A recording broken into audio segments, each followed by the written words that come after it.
meron kaming proposed resolution or solution how to handle Senator Bato sa situation. Na-constitute na yung ethics natin eh. So matatakil na yan. Pero I think I heard Senator Trillanes is filing I think in March.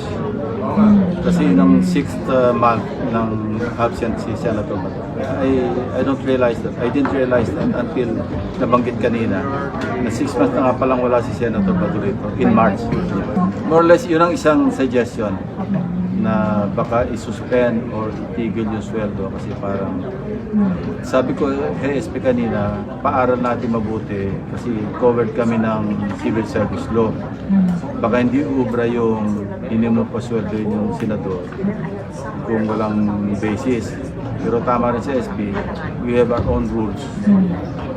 Bound tayo ng ethics committee recommendation. Once ma-adapt sa plenary, pwedeng isa sa mga recommendations. Pwedeng implement ng plenary na itigil. So that's one of the suggestions.